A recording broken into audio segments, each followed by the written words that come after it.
ماں کی دعا وقت تو کیا نصیب بھی بدل دیتی ہے۔ بازار سے سب کچھ مل جاتا ہے، ماں جیسی جنت اور باپ جیسا سایہ کبھی نہیں ملتا۔ ماں باپ دنیا کی ہر ایک ٹھوکر برداشت کر سکتے ہیں سوائے اولاد کے ہاتھوں لگی ٹھوکر کے۔ باپ جیسی حفاظت اور ماں جیسا پیار دنیا میں ہمیں کوئی اور نہیں دے سکتا۔ والدین کی روک ٹوک کبھی ایک نعمت ہے، ورنہ اولاد جگہ جگہ ذلیل و رسوا ہوتی نظر آئے گی۔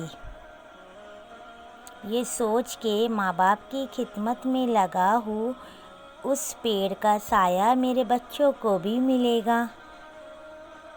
قیامت سے کم نہیں ہوتا وہ دن جس دن ماں باپ میں سے کوئی ایک نہیں ہوتا۔ اللہ پاک سب کے سروں پر والدین کا سایہ سلامت رکھے۔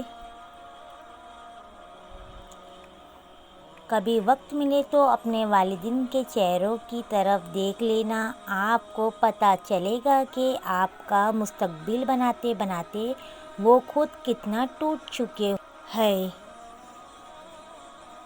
کچھ بیٹیاں باپ کے گھر شہزادی اور شوہر کے گھر رانیاں ہوتی ہیں، کیونکہ سارے مرد ایک جیسے نہیں ہوتے۔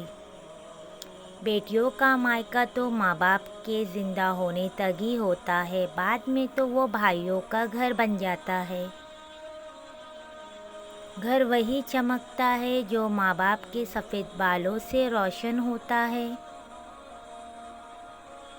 ماں باپ کا گھر بکا تو بیٹی کا گھر بسا، کتنی نامراد ہے یہ رسم جہیز کی۔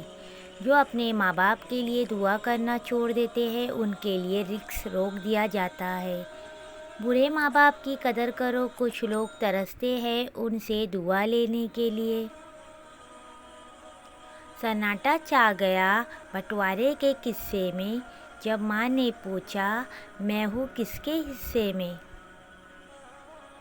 بازار سے ہر چیز مل جاتی ہے، ماں جیسی جنت اور باپ جیسا سایہ نہیں ملتا۔